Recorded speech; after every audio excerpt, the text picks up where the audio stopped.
Gold-minded records, they're not your friends.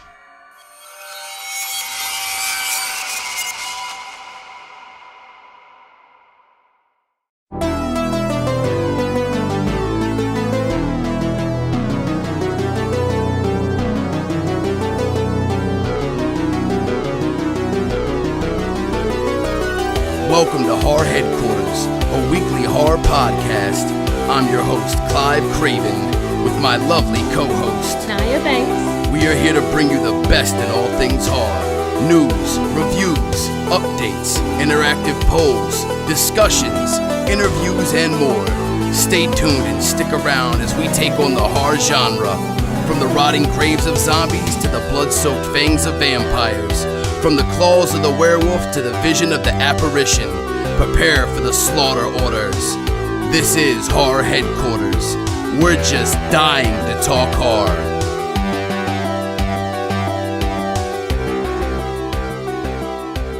What is good, people? We are back with another episode of Horror Headquarters.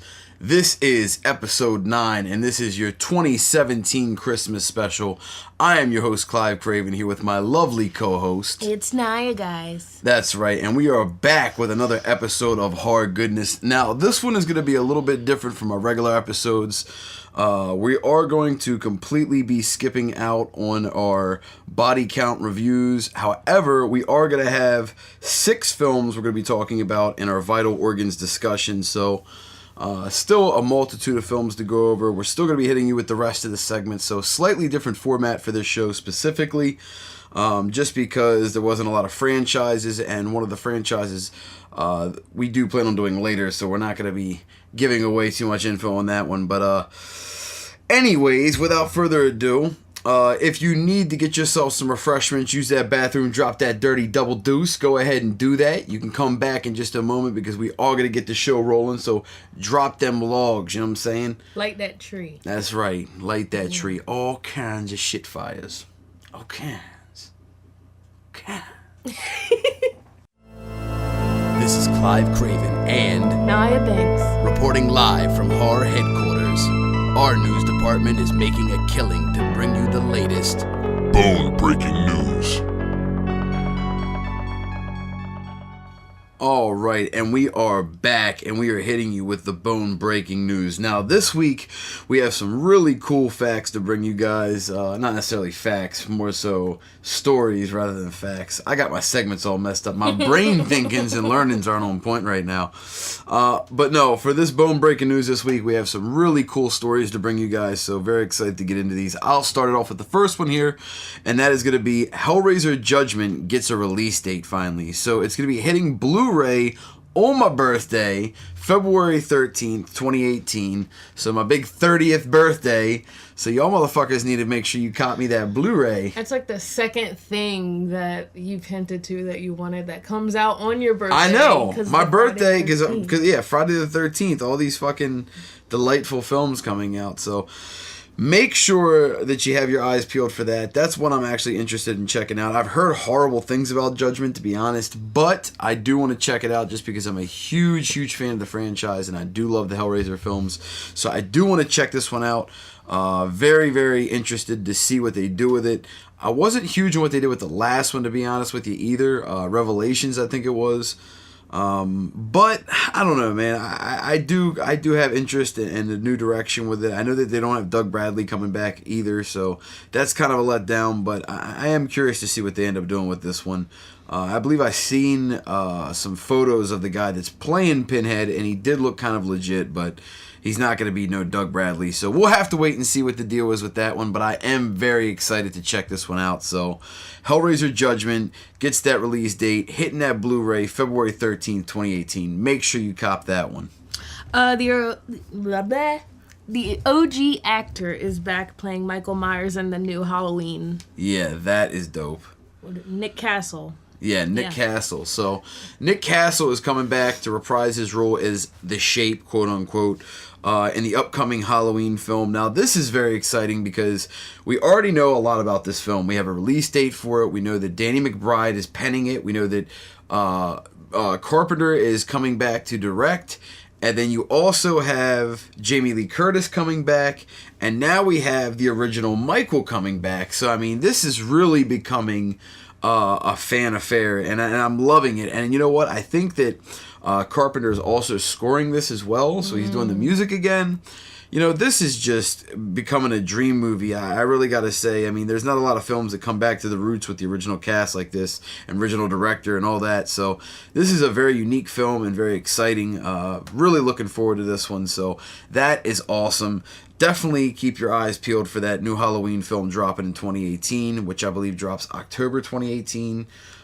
So very, very fucking dope. Now, the next thing here is extremely exciting because I'm such a fanboy of this game right now. I've been playing the shit out of it, but you can preview the Jason X map and Friday the 13th the game right now. And you got to visit the Virtual Cabin 2.0 for all the teases about content coming soon to the game, but there is access apparently to the Jason X map. However, it is not playable at the moment. Nor is the Jason X character, the Uber Jason, but that is coming as well and has been announced. Now, that is very exciting for those that play the game and enjoy the game. So definitely make sure that you guys keep your eyes peeled for that one. That definitely brings a smile to my face and is something that I think a lot of us that are huge fans of this game have been waiting for. I know a lot of us have been waiting for that moment. And also, we're still waiting for that Part 5 Jason. We haven't got him yet. I have a feeling that's going to be coming down the road. And possibly a young Ari Lehman performance in the game as well, of him reprising his role as the kid, would be really fucking dope. I'd love to see that character brought to fruition in the game as a playable character, as a young Jason. But I don't know if that'll actually happen. It would be dope. But regardless, this is awesome news with the Jason X Jason dropping in a content pack soon, along with the map, which is going to be a whole new style because you're playing on a ship versus the woods. So that's going to be awesome. Very much looking forward to this update. Arrow Video is bringing Killer Clowns to Blu-ray with brand new restoration. Yeah, I now, said that right? yeah, restorations. Yeah. Restorations. Restorio. It's releasing March 26th in the UK and March 27th in the US. So this is awesome because Killer Clowns from Outer Space was one of my favorite growing up. We've actually covered that film on the show before. It is a cult classic. I absolutely love it. I do not own a Blu-ray of it. I do have the Midnight Collector's Edition DVD of it, but I do not have the Blu-ray, so I would love to get my hands on this. This is something that just really made me excited, and one that looks beautiful, by the way. We did see the artwork for it. The artwork has been revealed for it, and it is phenomenal. I believe Bloody Disgusting reported on this and showed the artwork, and it really, really looks clean. Very, very happy with it, and really just can't wait to get this one in my collection. I gotta say, Arrow is quickly becoming one of my favorite companies. Scream Factory right now is still my favorite, but Arrow is right up there with them.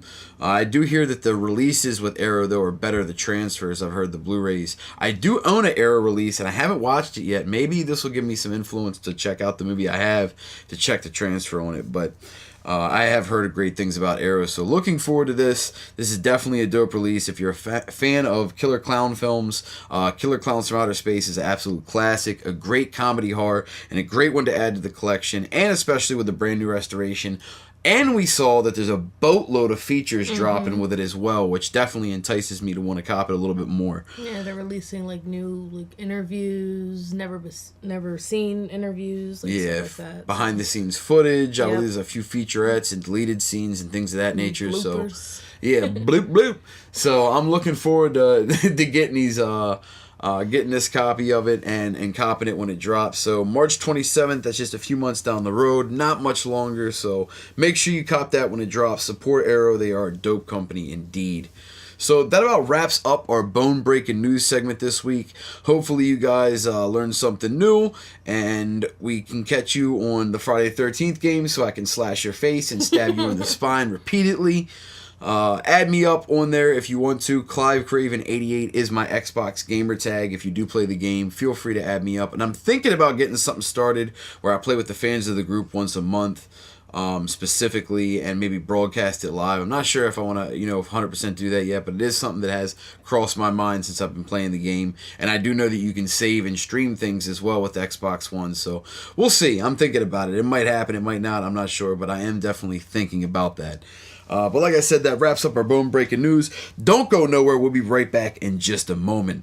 And now, Horror Headquarters presents your feature presentation, Vital Organs Discussion.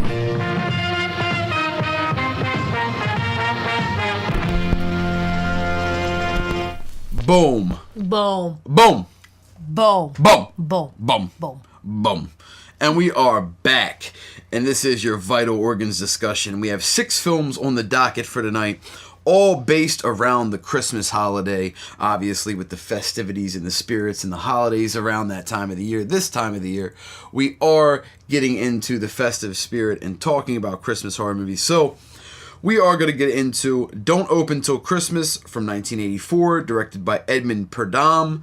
Santa's Sleigh from 2005, directed by David Steinman. A Cadaver Christmas from 2011, directed by Joe Zarul. Good Tidings from 2016, directed by Stuart W. Bedford. All Through the House from 2015, directed by Todd Nunez. And Red Christmas from 2016, directed by Craig Anderson. So these are 6 films that we recently checked out this week. Obviously, we have more segments coming afterwards, but this is what we're talking about for the Vital Organs Discussion. So, we don't have any series notes this week because there is no series. These are random films. The connection is that they're all Christmas movies, so that is the theme. There is no series notes other than the fact that we had fun doing this, and it was very cool to have our first Christmas-themed show, and we look forward to doing another one of these next year where we plan on covering a franchise. So, this one was fun to do though and a little bit different, and got to check out a lot of films we've both been wanting to see. So let's go ahead and get into it, and we're going to talk about the first film, and that is Don't Open Till Christmas from 1984, directed by Edmund Purdom. So this film has some really cool facts about it, and we're going to get into those before we actually talk about our thoughts on the film. Not every film we watched, unfortunately, does have these facts. Some of these were independent films and a little bit lower budget and really hard to find information on them, so we don't exactly have facts on all of them, but regardless, we're going to go over them and talk about them in depth and detail, and we will go over the ones that we do have facts about first. So without further ado, let's talk about Don't Open Till Christmas. So the film took almost 2 years to complete after original director Edmund Purdom quit the job and Derek Ford took over, but was fired after 2 days. The distributors then hired Ray Self to complete the direction, and Alan Birkinshaw to rewrite parts of the script, including the original ending in the London dungeon sequence. Much of the footage was completely refilmed. So this film, honestly and obviously, has a very interesting history with going through various directors and having issues with the filming and having to recut a lot of it.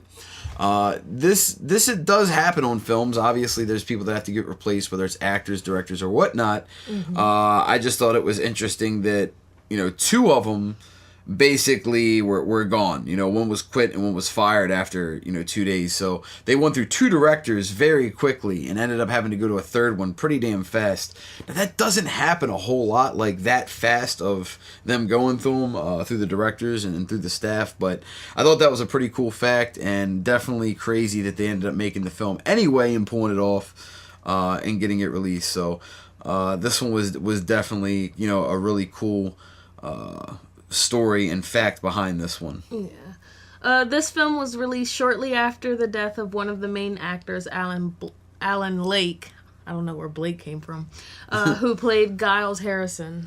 Yeah, now, I don't think this was the older guy that gets blown up at the end. I don't think it was the main character. I think it was a different actor, because I remember that other guy's name, but I don't think it was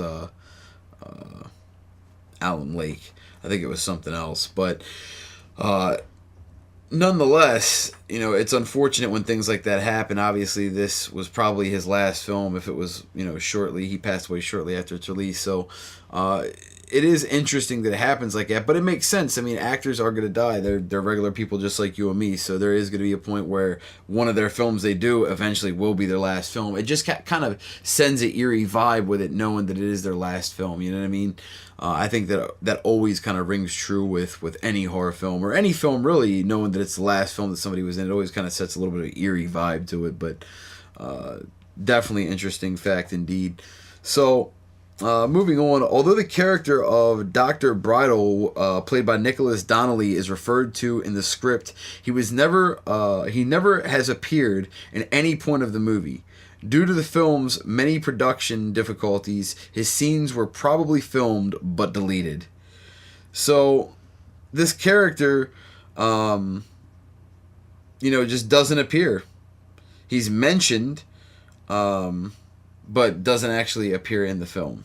So I assume that, like they said, he's played by somebody and there was shots filmed, but I guess due to restraints and having to cut things, they had to completely remove those shots featuring that actor. So I have never really heard of that happening, honestly. Somebody getting cut for time restraints, but completely cutting their role out the movie. And even weirder, leaving them mentioned in it and then cutting their role, because then it kind of leaves it open-ended on, well, why are they even talked about if you're just going to cut the fucking role? It's a ghost. It's a ghost. Wando. But yeah, it's just weird to completely cut it, in my opinion. But, whatever. I mean, that shit like that happens, and I guess they just had to cut the scenes out to do time restraints. So it happens. I guess we'll never know. When the inspector visits Kate's apartment to discuss the attack on Sharon, Kate asks what happens, but her mouth never moves. Now, I never noticed this. I didn't pay attention either, so... Yeah, I never noticed this. I'm going to have to go back and watch the film just to see this part. Or at least just look it up online and look for this part in specific, because this does interest me now. Like, her saying the fucking line or having the audio and dialogue there and just nothing with the mouth moving, that shit is funny to me. I've seen movies where they'll have them, like, if the character was smiling before they were supposed to say that line, like, the whole time, like, I'll catch it, and the whole time they're smiling while they're talking, and they look stupid as hell. Cheesiness like a motherfucker. They're just like... Oh, yeah, hey, ho. Yeah, that's pretty interesting and funny, though. I definitely do want to go back and check that out and see that scene and get a good chuckle out of that. I thought that was funny. So it was first released on VHS in the United States and United Kingdom by Vestron Video. Since then, the film is believed to be in the public domain, as numerous entertainment companies have released it on DVD. Now, that's fucking really cool. And you know what? This is the type of shit where, like, they say that movie's a public domain movie, and there's a bunch of other companies that have, put out those releases. Night of the Living Dead is one of those movies. There's a lot of movies that are public domain, and that shit always has made me kind of want to, start my own film distribution company. You know what I mean? And find artists to do things. And it would be dope to do that, because there's a lot of movies that are open that don't have licenses, but the ones that you really want to get, and the really fun ones, and the cool ones, and the ones that everybody wants, those are the ones that you're really going to have to get the licenses for, and what makes it pricey. But I always thought that was really cool. And Vestron Video, by the way, is a very well-known distributor, and has actually had a resurgence in the last few years and making a comeback, and actually has a very dope line of videos now and Blu-rays that they're putting out. So major shout out to Vestron. Y'all should send us some fucking samplers and shit to watch. Send us them screamers, though. Screeners. Not a screamer. Don't send me a screamer. Send me a screener. But that about wraps up the facts that we have here on Don't Open Till Christmas. None of these films we have a ton of facts about, like I mentioned, but we did want to go over what we did have about each one before we get into the next segments. So let's go ahead and talk a little bit about this film before we go ahead and get into the next one. So my thoughts on Don't Open Till Christmas from 1984, directed by Edmund Purdom. So this one was pretty cool. This one also is mentioned to be, I think it's the same director or somebody that was involved. I think it might have been the same director as Pieces.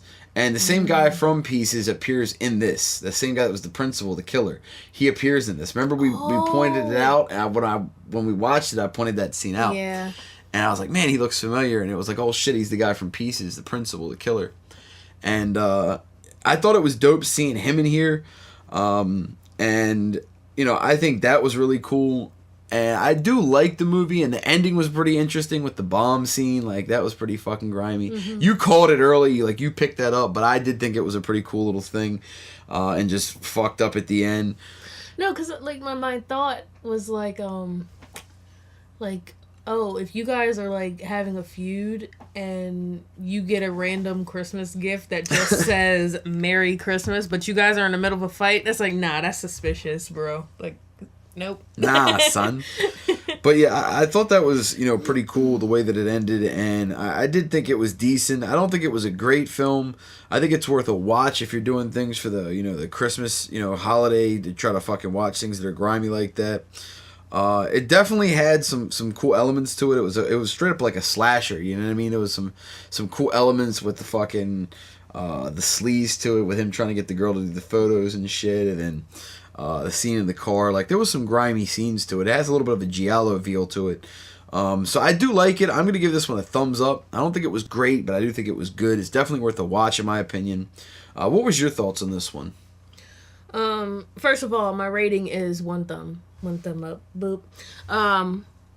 But the movie itself, like I said, like I pointed out the bomb scene and whatnot, some of the movie was like predictable. Yeah. But other than that, it was still fun. Yeah. Yeah, I thought that it had rings to it of definitely like giallo feel, like Suspiria, Inferno type feel, where you're seeing like, through the eyes of the killer, and just like the lighting, and just there's very strong elements of a giallo feel to it, with the mystery behind it, and it does have rings, and vibes, and of even the movie pieces to it. Maybe it's just because of the character being in there, but for me it did have similar tones with the way the kills were done and things like that. So I did like this one. Like she said, she liked it too. We both give this one thumb up, so 2 thumbs up total. This one's definitely worth checking out. I do own this one. I have it in my DVD collection. It is a DVD VHS rip. So it is a rip on DVD of the VHS. So it looks a little gritty, but it was fun to watch. We did enjoy it. So definitely check out Don't Open Till Christmas. We enjoyed that one. So that one brings us to our next film in the list, which is going to be Santa's Sleigh. And this is from 2005, directed by David Steinman. This one was... It was pretty cool. This one was interesting. It was awesome. I liked it. It was new age. It was a very different kind of like... Well, not kind of. Definitely comedic horror and... holiday oriented, and you've got a lot of cameos in here. James Caan, Fran Dresser, Bill Goldberg playing the role of Santa, or not exactly Santa, but like the Krampus, I guess. Satan. Yeah, Satan, or I guess he was Santa. Satan Claus. Satan Claus, yeah. Whatever. But it was pretty dope. I'll talk about my thoughts on it after we go over these facts, but there's some interesting things about this movie, so let's go ahead and get into those before we talk about our thoughts of the film. I don't want to put the carriage ahead of the horse. So, the old book that explains the origin of Santa Claus is written in Icelandic. Some believe that parts of the Santa mythos are taken from Norse legends. So, this kind of makes sense. They basically chose to use a language that is representative of what is known in public lore as what is represented for Santa Claus and his origins. Which makes sense. If you're trying to research the film, or research a film and make it fit and make things work and seem the way that they need to be, it would make sense that you would do things like that and try to make sure that it fits and, it's from the region it's from, in the language it should be in. Obviously, you want to make sure that it matches up, and that's all they really did here. And I'm glad that they did that and did their homework, because, it's always better to have that, that note of extra work put into the film and research to make it legitimate and just seem more cohesive. And they did that here, and I do like that, they took the time to do that. Yeah. At the end of the film, Santa breaks the fourth wall saying, "Who's next?" During his wrestling career, Bill Goldberg... Wasn't he like Gold Dust or something? No, Goldberg was Goldberg, yeah. Oh, okay. Who was Gold Dust? Gold Dust was fucking... Cody Rhodes, right? No, that's the son. What is his fucking name? Dusty Rhodes is the dad. Cody Rhodes is the son, and there's his brother was... I think the brother was... something Runnels. Terry Runnels, I think is. I can't remember his last fucking name. It pisses me off. But there was Stardust, and then there was Gold Dust, and then there was Dusty Rhodes. Okay. During his wrestling career, Bill Goldberg made this his catchphrase after pinning his opponents. Yeah, so that "Who's Next" line was super famous, and everybody that was a wrestling fan, especially a WCW fan during the 90s, knew that catchphrase, "Who's Next?" And I didn't even notice this during the film, which is weird because I was a huge WCW fan and a fan of Goldberg, and I didn't even notice that little tagline being in there, and I should have, because I remember that vividly, and people holding up the signs with the numbers 80-0 or whatever it was, his crazy record from all the spear wins he was taking, during that time. So very cool to see that and have that little wrestling nod, and like they said, break that fourth wall where it kind of goes through and touches over into the character, into the real world, and makes a reference like that. I always think that's cool when they do things like that. I don't personally mind it or think it takes me out of the film, so I thought that was definitely cool indeed. So Tommy Tiny Lister Jr. was named Tiny at the end of the movie, but is credited only as gas attendant. That sucks. That's bullshit. You guys suck.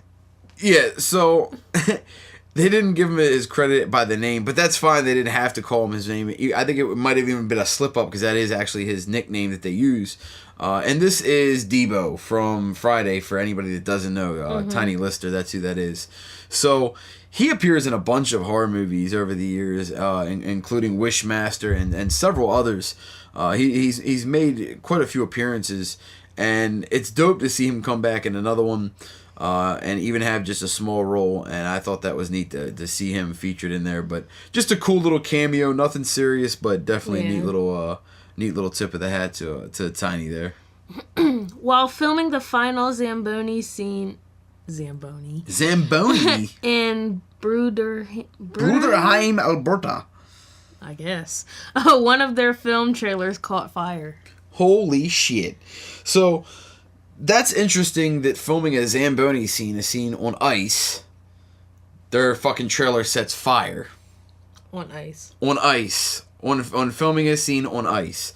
That's pretty ironic and kind of funny. Not funny for them, but I definitely do think that is a very funny little ironic fact indeed. So, Santa Claus is venerated as a saint by several Christian denominations as Saint Nicholas. Ironically, Bill Goldberg, who portrays Santa, is an observant Jew, even going as far as famously refusing to work on the Jewish high holidays during his football and wrestling days. So that's pretty funny that he does not even celebrate Christmas, and they have him playing Santa. So, or Satan Claus, if you want to call it, which maybe that does fit a little bit better for him, that he doesn't follow the holidays, so it's kind of like a little fun jab at it. But that is kind of funny, and I didn't even think about that either when we watched the film, but I do think that's a pretty funny little fact and definitely chuckle-worthy indeed. Bear with me, guys. All right. The name of this movie was the name of the movie within a movie in Ernest Saves Christmas from 1988. Yeah, so Santa's Sleigh was the name of a movie within a movie in a movie. So the name of a movie is in a movie within a movie in a movie in a movie. What the fuck? That is confusing. But definitely another cool fact. Ernest is a classic to me. I love Ernest. And I will one day do, we'll talk about Ernest Scared Stupid eventually in a show, I'm sure. But yeah, Ernest is a classic to me. I grew up on those films, and I think it's Jim Vernon, I think is his name. But what a cool dude, and what a classic series of films, the Ernest series. Definitely one of my favorites growing up as a kid. So what a cool little nod to that there. We should do that as a Pick Your Poison. That would be fun. Pee Wee Herman and Ernest, not Pee Wee Herman. That does make sense though. Those two definitely have the same kind of vibe from that era. So that about wraps up the facts that we have on Santa's Sleigh. However, we are going to talk about this one a little bit before we get into the next film. So let's discuss this one. For me, I did like this one. I actually thought this was pretty cool. I thought that it's definitely fun. It keeps you intrigued. The action is there. It starts off with one of the coolest action horror sequences I've ever seen with the Christmas dinner brawl scene where everybody at the table gets fucking destroyed. James Caan and Dresser and all of them. You're talking people getting torched and stabbed and burned and fucking crushed and just broken and just straight savagery. And I loved it. I thought it was really, really grimy and enjoyable. And I did enjoy the film. I thought that the acting was pretty solid. It had some spotty parts, but overall it was pretty good. Cinematography was pretty good. It is a newer film from '05, so there is some CGI and stuff in it. But I think it wasn't abused, really. I think it was pretty decent. Like I said, it wasn't a perfect film, but I'm going to go ahead and give this one thumbs up. I do think it's worth a watch. Not amazing, but worth checking out if you haven't. This one is actually another one that I had on DVD that we put out for my collection. This one was pretty cool, so yeah, thumbs up for me. What is your thoughts on this one, Santa's Sleigh? Definitely a recommendation. Definitely a need to watch, kind of. One thumb up for me as well. It was weird seeing Goldberg in a role other than in The Ring. Yeah. And I didn't know who he was at first because I asked you and I was just like, oh. Wow. Okay. Yeah, he looks a lot different. He looks a lot different in that role because he has the long hair and the long beard and the outfit and the voice is a little bit different. And it's been a few years since he's wrestled, so he even is aged a little bit. So there's a lot of things that kind of set it off and made it look a little bit different. But this one is definitely enjoyable. We both give this one a thumbs up. One thumbs up, and recommend you check this one out. This one is in my collection. Not sure if it's anywhere else. You might be able to find it on Netflix. I think I did see it actually on Netflix or Prime, one of those services. YouTube. So, it's also on one of the regular paid streaming services. I just can't remember which one, but it is available out there. So make sure you check that one out. Highly recommended checking it. Santa's Sleigh from 2005, directed by David Steinman. So that brings us to the next one, which was pretty fucking crazy. That is All Through the House from 2015, directed by Todd Nunes. Now, this one we have some facts about as well, and I like this one. I did kind of like this one, but before we get into our thoughts on it, we're going to go over the facts. So, the majority of this film was shot in 7 fucking days. That, to me, is absolutely fucking bonkers. They know they had to get it done before the chick came after him. Yeah, 7, yeah. Yeah, crazy bitch is coming.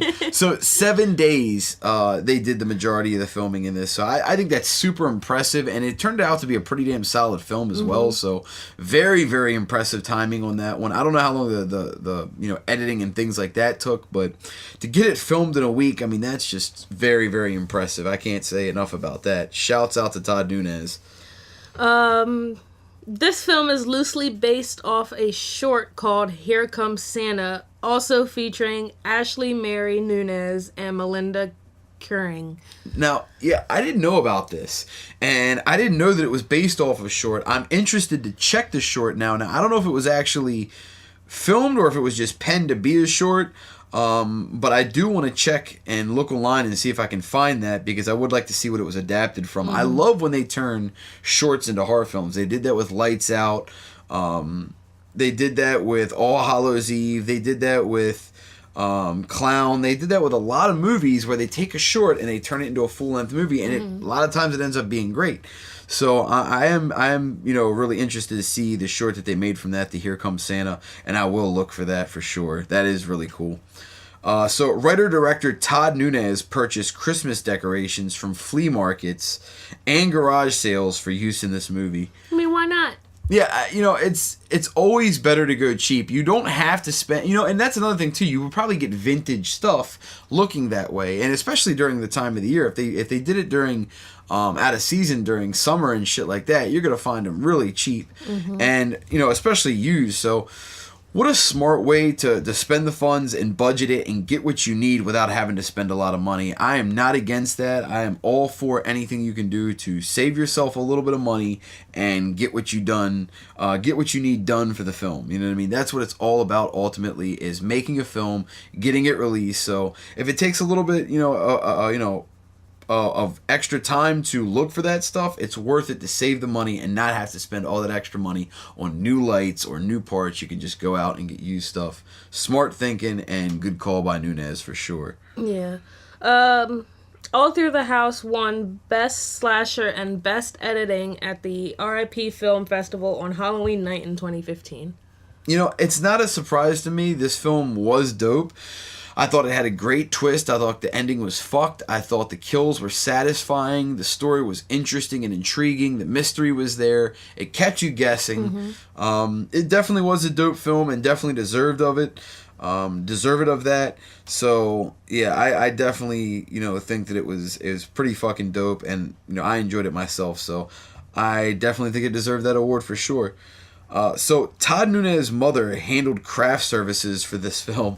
So this once again is them saving money and Nunez being a smart man and saying, what can we do to save money? Have mom cook the food. It's like, hey ma, the meatloaf! Nah! Meatloaf! So I need that scarf. That scarf down that meatloaf. You know what I'm saying? But yeah, I think that is really cool that, once again, he did something to, save money. And, that's what you got to do when you're doing independent films. If you can save money doing anything, getting actors that are friends or family or, having, your own food and not using catering or bringing your own props to set or whatever. Anything to save money. Yeah, using your own locations, not have to pay for licenses, guerrilla filmmaking, anything you have to do, so you don't have to pay for permits or whatever.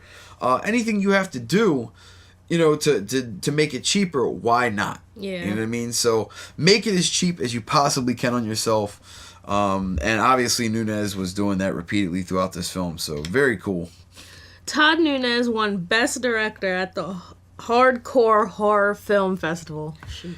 Now, that is pretty cool that, he got his respect for the film and, won another award for it.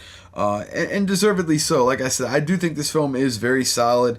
I think it has a lot of strong undertones from Black Christmas, though, which is fine. I don't think it bites off of that, but I think it definitely has ideas and tones taken from that, and I think they're represented in there correctly and done well. So I think the homages are done tastefully and not just in a style to bite. You know what I mean? I think it's just homages rather than anything, but very, very fucking cool. So the roles of Mrs. Garrett was specifically written for Melinda Kearing to play. That is not really surprising to me, to be honest with you. A lot of times when films are written, I think the director ultimately does have somebody in mind, or the screenwriter does have somebody in mind to play that role. They basically imagine. They imagine that actor or actress saying this role multiple times, and they're just like, yeah, this will be the person. Yeah, I mean, you have to have some type of vision set forth before you pen something or set an idea for a character. So I would absolutely think that it's not uncommon for directors to already have somebody in mind. So that fact really didn't surprise me, but something that we definitely wanted to point out anyway that was listed. So wanted to include that one for sure. Lito Velasco? Yeah. He had to lose weight for his role as the killer. So, it's kind of funny that, people will do anything to lock down a role, from gaining tons of weight, losing tons of weight, just doing all types of shit. I've heard about people knocking out teeth for roles. I mean, people will fucking go through anything. Bulking up and getting muscular, putting on a lot of fat, getting scrawny and deathly skinny, dyeing hair, cutting hair, shaving heads, using contacts, fake teeth. I mean, there's all types of different methods they'll use to alter themselves and physically do it. Even, you know, things that are harder on you physically, like gaining weight or losing weight or gaining muscle or becoming, you know, deathly skinny. Those are not easy things to achieve. So the level of dedication there is absolutely top notch. These people have dedicated themselves to hold down these roles and to either put on the weight or lose the weight or change themselves physically to lock down and hold themselves in a role that they have to physically alter themselves for to give the illusion that they are locking that role in. So I think that's really dope, and I am a fan when people do that, and you know, that's character acting at its finest. And yeah, that's just dedication right there. So that wraps up our facts on All Through the House. We are going to talk about what we thought of this one before we go ahead and get into the next film. So All Through the House from 2015, directed by Todd Nunez. This one here is pretty fucking crazy. It definitely has some interesting twist in it. I think from the beginning you kind of know something is up with the mom, the neighbor, her character. You know, you kind of know that something is up with her and she's a little fucked in the head, but you're not exactly sure to what extent until you get a little bit further in and you really start to see how bizarre she is in the house and, you know, how things are set up and the locks on the windows and things like that. There's a lot of little clues that lead up to how fucking batshit insane this bitch really is. Mm-hmm. And she absolutely is. I do like this, though. I think that it definitely, like I said, has hints from Black Christmas with the transsexual kind of storyline plot twist at the end, where with Black Christmas you had the brother and the incest and like the fucking couldn't tell if it was like the boy or the girl because the long hair and he kind of looked like a boy but it was a girl. You know what I mean? With Black Christmas, the sister looked like a boy. Oh yeah. Had long hair but very manly and strong and like was like a fucking butch. So it was a very, you know, reminiscent kind of feel to Black Christmas and things like that. But I did enjoy All Through the House. I actually really enjoyed this one and liked the twist and liked the characters. I'm going to give this one a very strong thumbs up. Almost 2 thumbs up. I'm very close to giving it 2 thumbs up because I really did like it. I enjoyed it a lot. And this is actually one that I do want to get my hands on. So it does have some questionable acting at times, but a lot of horror movies do, especially lower budget or independent. So I can avoid that and not really worry too much about it as long as the overall story is solid, the effects, you know, things like that. You know, the acting's got to at least be decent, which it definitely is above decent throughout most of the film, especially the main actors. So I definitely enjoyed this one. I'm giving this one a very strong thumb up, almost 2 thumbs up. Definitely recommend it. We caught this one on Prime. I'm not sure if it's streaming anywhere else. I don't think it's on Netflix. I do not own it, but it is on Amazon Prime, so check it out on there if you haven't. What was your thoughts on this one, All Through the House from 2015? Again, starting off with my rating, which is 1 thumb. My thoughts, though, is I wanted to throat punch that woman to death. She, like, pissed me off. So, like, she's one of those characters. She starts off, you feel bad for in the beginning, and then once, like, as the story goes along, you, like, hate her more and more, and you're just like, I hope you die. This fucking bitch here must fucking meet her end right now, Thomas.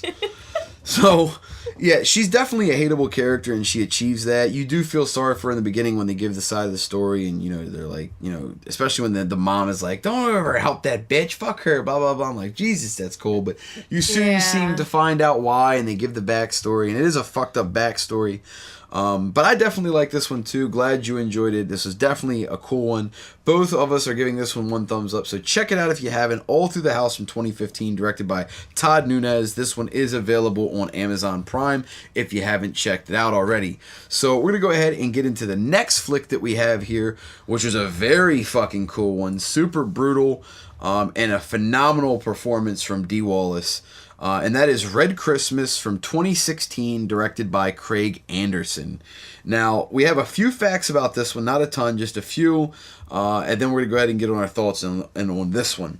So, first thing we have here is the placenta shown at the end of the movie is fucking real, bro. Straight placenta juice running down your lips. Hot, saucy, dipping garlic placenta juices running down your lips. When I read that, there was like, you're just a jerk. When I read that, there was like 2 things that went through my mind.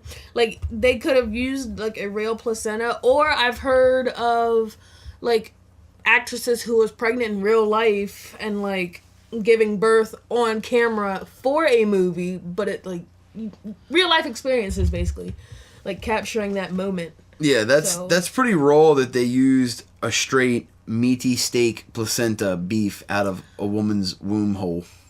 It's funny how you call it like beef and shit, because you do realize that they send it home for them to eat it to put the nutrients back in their body. Not everybody eats that shit. No, but there's an people out there that well, you're not a woman, so you don't understand. That shit is gross, yo. Straight fucking. He's gonna get like a random. Oh my god! Anybody gonna help me eat this steak placenta? That's fucking gross, yo. That is so disgusting. So moving on away from this fucking placenta tale. The sheriff is played by director Craig Anderson's father. Now, I think that's really cool. And I love when they have things like that where directors, like we talked about earlier, using your friends and family to get in the film, to save a little bit of money. Why should you outsource and pay for somebody to play a small little role? Get somebody you know to do it, to play that stand-in role. Get somebody who won't be stingy, because, you know, you find somebody out here in the street, it's just like, all right, well, I want this, and that. No, bitch, this is my movie. Oh, no!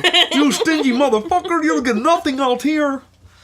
I don't know why Thomas is making so many appearances in this episode tonight, but he's popping out left and right. He's going to be hosting, like, a full episode one night. Thomas, hey, come here. Get into the movie trailer. We're filming now. The camera filmed your body on the leg landsills. Leg landsills? Window sills where you see the landmass is landsills. I don't even know. Oh man, so the photos of Diane's husband is of co-producer Brian Moses' father. So once again, there's pictures used that are from somebody's family that's in the film. So what they did here once again is, why would you outsource when you can just use people you know and use little cool cameos like that? If you could use your family in something and nobody's gonna know and it kind of makes it a cool little way to include them, do it. Why not? I always appreciate when directors do things like that, and I love little nods like that. So I thought that was a cool little factoid, definitely.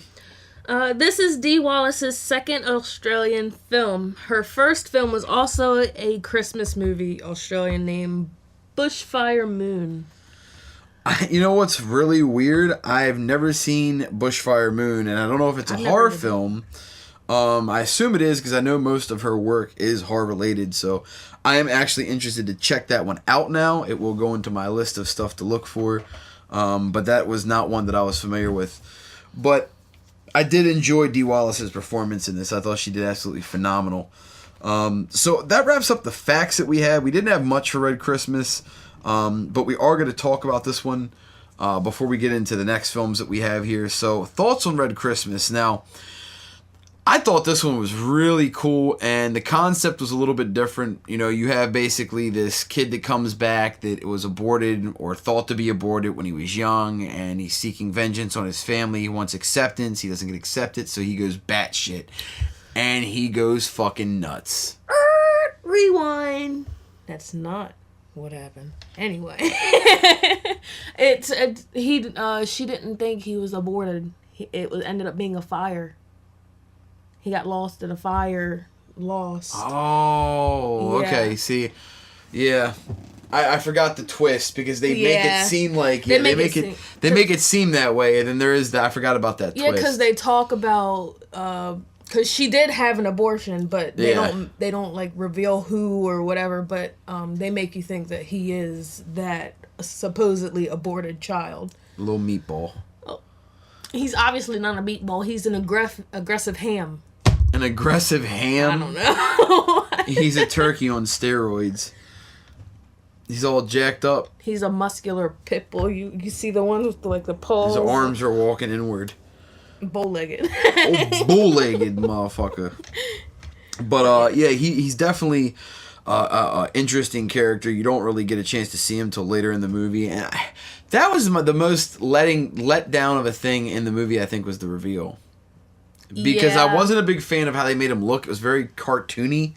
It was almost scarier before when they didn't show him, but I wish the reveal would have been better when they did do the reveal. That was my only big quarrel with the movie. The kills were definitely grimy and some pretty creative ones in there. And the main character was just a fucking skag. But it pissed me off that Dee had to sacrifice herself to get rid of him at the end. They took her own life to get rid of him. So that was a little bit of a letdown for me personally. But it's all good. End of the day, it was a dope movie. I did enjoy it. I am going to give this one 2 thumbs up. Yeah. I do think this was worth it. I do think it was a very dope one. I do highly recommend it. A great Christmas horror film indeed if you haven't checked it out. So, Red Christmas from 2016, directed by Craig Anderson. What was your thoughts on this? I guess, well, my rating, 2 thumbs up. I agreed with you there. The kills were definitely like, I jumped. It reminded me of there was one movie I seen where one of the kills, like, that's exactly how it happened, but... Repeat! But, yeah, like, there were so many, like, those kills were good, so... So, the kills in this really stood out. Dee's performance really stood out. I really do think that Dee Wallace had a phenomenal performance in this. I feel like she would have been, like, an amazing actress to play the mother from Mother's Day. Nowadays she's about the right age. She could pull off a role like that. She might even be a little bit too young for that, but she could probably pull that role off nowadays. And yeah, definitely. Hashtag idea for a remake. Oh shit! There's actually already a Mother's Day remake, and they went quite a different way. Actually, they went with a much younger woman to play the mother. I don't think I have that one, but it's decent. I have seen it. It is decent, but it's nothing like the original in my opinion. It's a lot more modernization going on with it. But that wraps up everything for Red Christmas. We both like this one. We both gave this one 2 thumbs up. Definitely recommend it. So check out Red Christmas from 2016, directed by Craig Anderson. This one is on Netflix. Mm-hmm. So if you have a Netflix account, you can check this one out right now. Definitely recommend it. Definitely dope indeed. So that is everything for Red Christmas. We're going to go ahead and move into the next film, which is going to be Good Tidings from 2016, directed by Stuart W. Bedford. Now, this one was actually really dope. I did like this one a lot. To be honest, this might have been my favorite one that we watched out of all the Christmas movies. I really did like this one. I think the premise of it I really liked. The idea of it I thought was very original and definitely unique, and the kills were fucking savage, and it was just twisted, you know what I mean? The way that they fucked with them, you know what I mean? I really liked that. So that is Good Tidings that we're talking about, and we don't have any facts about this one or the next film for that matter. The last 2 are both more independent films. We don't have any facts about them, but we both have a lot to say about both of these films. So we're going to go ahead and get right into our thoughts on the film and not really talk about facts on this one. So the story basically is there is these mental patients. They get their hands on some Santa suits and they end up breaking into a building where a public building where there is a bunch of homeless people staying over Christmas holiday to stay warm and have food and enjoy their holidays with each other rather than their families, since a lot of them aren't with their family. So they're kind of enjoying this Christmas together, all these homeless people. Mm-hmm. And these 3 mental patients dressed as Santa Clauses come and just start wreaking fucking havoc on them in the most brutalist of ways. And they just basically go on a slaughter spree in the building and just start killing all these homeless people off the most fucked up ways. Now, there is a nice payoff at the end, and you do see them get vengeance, but it is a very brutal struggle for them to get to the end, and a lot of people do get slaughtered on the way. I did like this one, though. I thought it was very, very cool in the concept and original. I'd never seen nothing like it, and I haven't seen a Christmas film take that direction, so I do give them a lot of points on that. I think the director, Stuart Bedford, did an awesome job with this one. I am interested to see more from this guy, and I hope that he does more films. This one is going to get 2 big thumbs up from me. I highly recommend this one. This was also on Prime, Amazon Prime. I don't think this one is on Netflix, and I do not have this one on DVD either, but this is one I definitely want to get after checking it out. I recommend you not only check this one out, but also cop it if you're a collector. Definitely a dope film, and I have seen the cover artwork too, and even the cover art on this one looks really cool. So, Good Tidings for 2016, directed by Stuart Bedford. Definitely loving this one. What was your thoughts on this one? All three of those Santas could have got punched in the throat. No, but like you feel bad for everybody because you don't know whether they have families, and I know some mention that they do, but like they're disowned and like stuff like that, and it's like you don't like really think about it being your last Christmas, and they were just there to have company and to celebrate Christmas with people that they could relate with. Yeah, really. So. Yeah, it's definitely a disheartening story and a sad story when you look at it from that angle, but there is some cool vengeance kills at the end. And it is open. It's left open-ended for a sequel. Mm-hmm. They do leave it open for another one, which I wouldn't mind seeing it go on for another story and seeing where they take that character. I do recommend this one, though, so 2 thumbs up for me. What do you give this one? 2 thumbs up as well. So we both give this 2 thumbs up. That's 4 total. We both recommend this one. So check out Good Tidings from 2016, directed by Stuart W. Bedford. Definitely a dope one, and that is on Amazon Prime. So that goes ahead and brings us to our last film in our Vital Organs discussion, which is A Cadaver Christmas from 2011, directed by Joe Zarrole.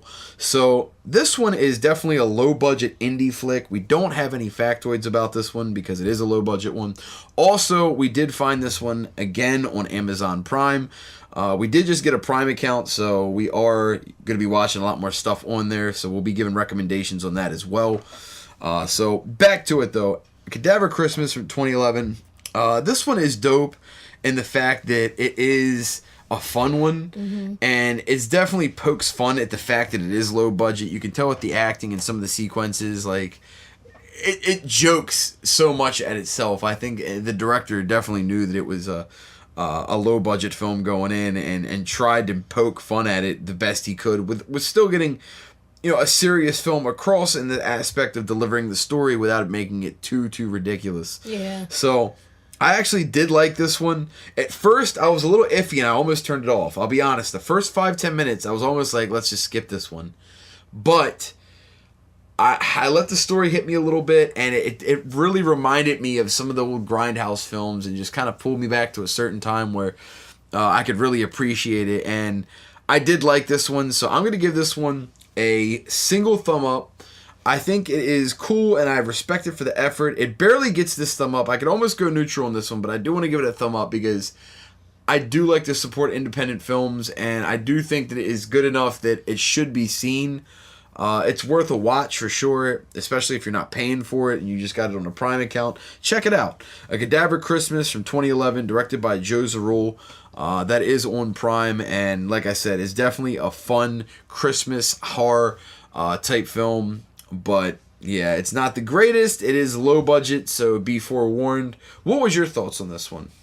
I think it deserved a thumbs up, and it like a non-hesitant one, because like you had laughs, like there's definitely a sense of humor in there, but then on the other hand, there is like a bunch of cheeseballish like. But I guess that's like the intention. Throughout the whole movie, I like the effect too. They made it look like an old movie, like with the filter they put on it. Yeah, they did. And then there was a few times where actually you see the reel kind of go out of screen and all, and like kind of bubble up, and that's kind of cool. And like I said, that's what gave me that feel of that Grindhouse movie kind of vibe. Yeah. Is it does have that for sure. And as I mentioned, I am a fan of that. So I did like this one. You give this one a thumbs up. I gave it a thumbs up. I was a little hesitant about it, but I did give it a thumbs up. So we both gave it a positive review and thought. So A Cadaver Christmas from 2011. Check that one out. It is on Prime. So that about wraps up everything for this Vital Organs discussion. We're coming in close to an hour. We still have a little bit left to this show. As we said before, there is no body count reviews this week, so we're probably just going to be clocking in a little bit over an hour on this show. But don't go nowhere. We still have a little bit left. We'll be right back in just a moment. Every year, millions of families decorate their homes with nutcrackers. This year, it was a bad choice. What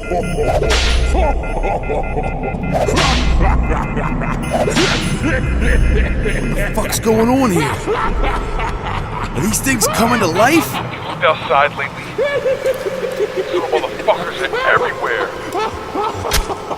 Time to get cracking. Behind you! They're going for your nuts! Ah! My fucking nuts! Marching its way into cinemas this Christmas season. There's no mystery to who's the attacker. This is Night of the Nutcracker.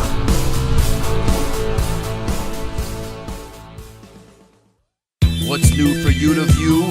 Find out this week on Netflix Best Picks. And we are back, and this is your Netflix best pick for the week. And this week is going to be a Christmas-themed horror film, obviously, because we're sticking true to that theme throughout the show. So this segment is no different. So this week, we chose A Christmas Horror Story from 2015, directed by Grant Harvey, Stephen Hoban, and Brett Sullivan. Now, this one was dope. This is an anthology, Christmas-themed horror movie. And I loved it. Yeah, I like this one too. I thought this was very, very well done. Definitely enjoyable. This one obviously is streaming on Netflix, so if you have an account, go check this one out now. Definitely recommend this one. I believe there's 4 or 5 stories in this one. There's definitely a few stories in it. More than a couple, so There's 4, and then they all wrap around. So 5. around, So you get 5 stories total, including the wraparound. And I thought they were all enjoyable. There wasn't one that I felt was really weak. Definitely a solid, Christmas horror anthology for sure. And it does exactly what it says. You know, it is a Christmas horror story 100%. And it really just is interesting to me. I thought it was great. It was different. I've never seen a Christmas-themed horror anthology. It was something new for me, and I thought that was, very original and different, and a definitely well done flick. I don't think it was a huge budget film, but it definitely isn't super low budget. It has some solid effects in it and definitely good makeup, especially on the Krampus. I thought the Krampus character at the end, especially the fight, was fucking badass. Yeah, I really do like this one. I thought it was very well done. I'm going to give this one 2 thumbs up. This is a high recommendation for me. A Christmas Horror Story from 2015. What was your thoughts on this one and your ratings? You already know my thoughts and my ratings. And what would that be? 2. If I had more thumbs, I'd probably give it more. Damn. But 2 thumbs up. Because, for one, anthology is my favorite subgenre. 2, like you said, I've never seen a Christmas-themed horror anthology. Yeah, it's original. Yeah, and everything wasn't cheesy. Yeah, it wasn't. It wasn't very cheesy at all. In fact, I think that it was a lot better than what I even expected going into it. It was actually a lot better than I expected, and thankfully so, because, it's nice when you get a gem like this, because there's a lot of films that we watch that are turds. We do watch quite a few, shitty movies. We were talking about that the other day, or just a few, a little while ago, that, we don't review a ton of stuff that we hate, which is true. We don't review a ton of things that we hate, but it's because we don't get to them. Like, if we start something and we hate it, we typically are just going to turn it off. Yeah. You know what I mean? But we do finish out some shit that we think is ass, and we will give our thoughts on it, and we've done that before. With Night Stalker being one of those films, the Uli one, the director's name's Uli. I can't remember his full name, but he passed away. The guy that passed away. Zodiac. He did the Zodiac as well, and we didn't like it, I think. Yeah. Actually, the Zodiac one was even worse. The Zodiac one was really fucking bad. But yeah, I just wasn't a fan of some of his directorial work. But, we talked about that, and it's just going to crumble that way. Sometimes that's just how shit goes, and there's not a whole lot you can really do to fucking deal with it. But overall, this is a dope film, and I do recommend this one. So, A Christmas Horror Story from 2015. We both give this one 2 thumbs up. Highly recommend it. Make sure you check this one out. It is streaming on Netflix now. Get that shit in. Enjoy with your holiday cheer and give it a watch. that wraps up this edition of Netflix Best Pick. We still have more segments ahead, so don't go nowhere. Blah, blah, blah, blah. Don't go nowhere. Do not go nowhere. Do not go nowhere. I'll say it 5 times in multiple fucking dialects of English, in tones of English. Tones, Tonez. We'll be back after this. This one, this one, that one, this one, that one, this or that, or this or that, or this or that, or this or that, or this or that, or this or that, or I gotta pick this better, I like that one, gotta pick one. Pick your poison. Boom. Boom. Boom. Boom. Boom. Boom, boom. So you'll pick your poison, people. That's right. So, we mentioned it earlier. He mentioned it earlier. Yes. You pick your poison. You gotta choose between Black Christmas from 1974, directed by Bob Clark. Sounds like the old man that lives down the street. Old Bobby Clark. Versus Black... I don't know. Xmas is how it says Xmas, but it is Black Christmas. It says Christmas it's basically on IMDb. A Black Christmas remake. Okay. Yeah. So Black Christmas from 2006, directed by Glenn Morgan, the nerd from high school. Glenn Morgan. Hi. Oh man. Oh, your neck. Ain't got no neck. Got super expensive. Ain't got no motherfucking neck, you little turtle. Alright, so Black Christmas from 1974 and Black Christmas from 2006, the remake. These films are both fucking dope. Now, I just picked up the Scream Factory Blu-ray of Black Christmas, the OG, but I already had the DVD of Black Xmas from 2006, which I bought in 2006, brand new from Blockbuster, way back in the day, 2006, over a decade ago. It's weird to say that 2006 was over a decade ago. Good lord. Anyway, I'm old. So anyway, so Black Christmas, the OG though, I used to have on VHS, but I traded it away and actually got, I think, a signed. Yeah, that was part of a trade that I got with a buddy of mine, Paul, I believe, and I got the Night of the Living Dead signed by Tom Savini and the Texas Chainsaw Massacre signed by Gunnar Hansen, who has now passed away. So it was very dope to be able to grab those 2 signed VHSs, and I did a trade for, I think it was Mother's Day, Black Christmas, and something else on VHS, maybe Maniac, some rare VHSs that I had. So, and then he also, I think, gave me the Faces of Death 2 clamshell. So we did a big trade back in the day, and he hooked me up with some really dope shit. But yeah. These movies, I think, are both really dope. I think the OG really pushes the envelope for the time. I think some of the language used by the killer and the caller is absolutely raw, especially for 1974. You know what I mean? He's talking about, why don't you come suck my fat cock? I'm gonna fuck your cunt. Your fucking juicy pink cunt.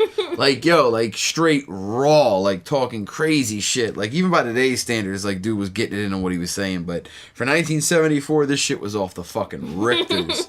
And it blew me away how hardcore they went with it for that year. Now, the Black Christmas remake is really grimy, too, and has some extensive, very brutal kills, and a nice twist on the story that makes it much more fucking twisted. With some incest and you know, adding a few more elements to the story that really make it grimy and giving more backstory on the killer rather, you know, than making him more mysterious as they did in the OG. Now, for purposes of fear and just not knowing, I think the OG achieves that better. But for brutality and, you know, cinematography, probably the remake. But man, I gotta say, if I have to pick one, I'm gonna have to go with the OG. I gotta go with the OG on this one. I think that the remake is phenomenal, and I think it's one of the best remakes for, you know, for the last 15, 20 years, to be honest, out of horror films. I think it's one of the best in the last 15, 20. But I think the OG is so raw and such an envelope pusher for such an early time in 74 that it just it breaks a lot of boundaries and really pushed that envelope. And the ending sequence with the face zoomed out with the bag from being, you know, suffocated and just rocking in the chair. Like, that scene just haunts, you know what I mean? And absolutely sticks out. So my personal vote, I'm going to give it to Black Christmas from 1974 to the OG.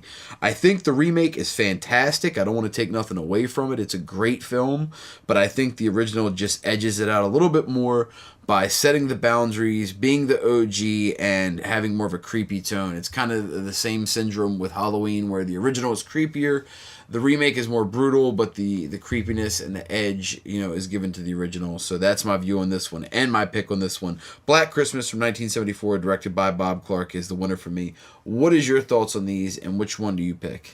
That's a hard decision because I really love them both, but I don't know, because the OG, the kills were, like, severely brutal, obviously. And then in the remake, you have, like, the hateable characters, which I liked. Like, you always have to have, like, the one hateable character, so.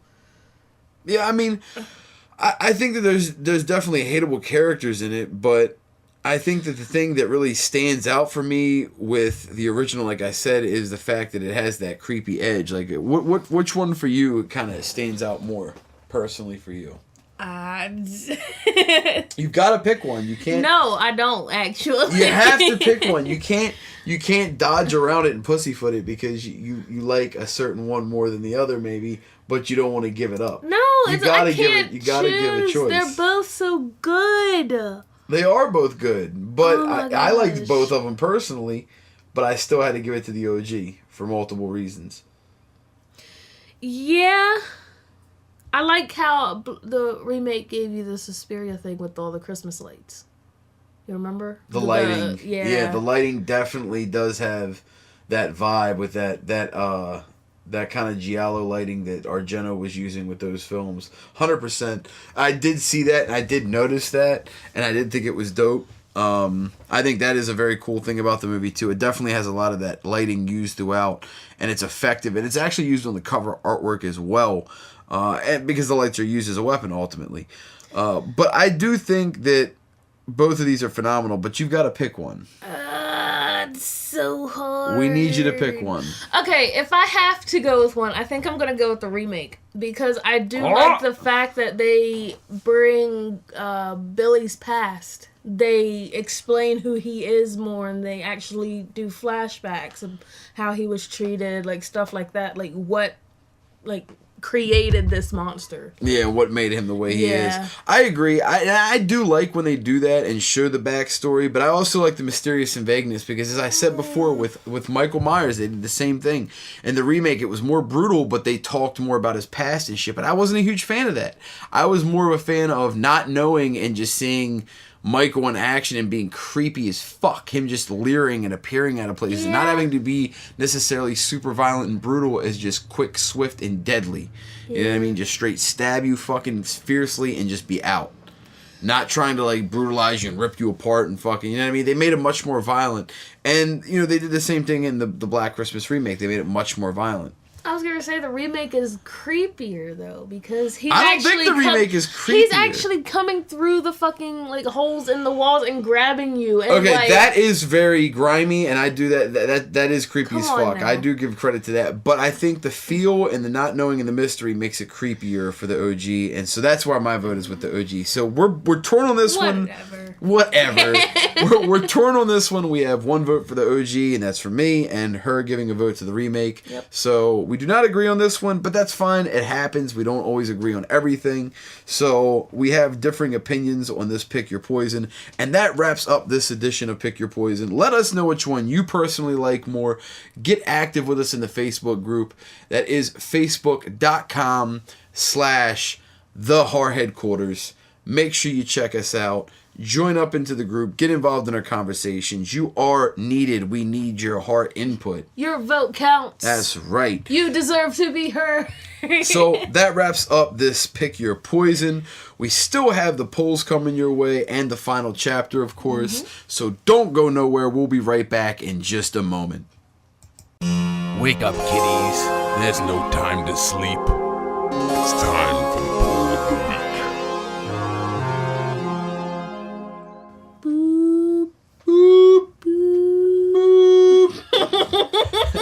shit's gonna get mad weird, yo. Just random boops in your face, son. Alright, so I'm gonna start off with episode 8's polls, which were the Phantasm franchise, right? Phantasm, yes. Good lord. What's wrong with you, woman? Short-term memory. Wow. But anyway, the question was, which company puts out the best horror releases? And our number one answer was Arrow. With 8 votes. Yeah, with 8 votes. 8 big votes. You guys suck. Anyway, no. Arrow's dope. Arrow's dope. Don't be a hater of Arrow. Yeah, I think what You're it just is not is familiar with it. Yeah, yet I enough. haven't seen Yeah, an Arrow you know release. Scream Factory because that's what I Yeah, collect. that's what I voted for, and so did I. Scream Factory is still probably my favorite just because I'm not as familiar with Arrow yet. And that's what I voted for as well, for anybody that was curious. Scream Factory was my vote. So Scream Factory had 6 votes. Mm-hmm. That was the second one. And then third was Grindhouse with 3 votes. Blue Underground with 1 vote. And then 0 votes for Code Red, Synapse, Vinegar Syndrome, and Redemption. All got 0 votes. So no love for none of them. Blue Underground got a little bit of love. Grindhouse got a decent bit of love. Arrow and Scream Factory is where all the love is at, and rightfully so. Those are probably the 2 dopest fucking places putting out films right now as far as distributors. The artwork on both of them, the transfers, the quality, the features, it's just completely all there. The releases they choose, just really great companies and awesome releases. A little pricey on their stuff, but it is well worth it, and it is great fucking products. So huge fan of both of those. Make sure that you do get your votes in, people. We do these polls every week, which brings us to this week's poll, which is... It's obviously a Christmas-themed poll. Boom! What is your favorite Christmas-themed horror movie? We have Silent Night, Deadly Night, Black Christmas, Christmas Evil, Gremlins, To All a Good Night, Elves, and A Nightmare Before Christmas. This was a hard one for me, honestly. Yeah, now I already have one in mind for this, but obviously we do not give our results on this show. We will not give the results of this till next episode, so you have to tune in to see what we think. But make sure that you vote in this. This poll is already active in the group, so make sure you get involved and drop your vote in that so you are part of the show in next week, and we will give the results of that, obviously, as we do every week. That is the poll of the week, and you also have the results from last week.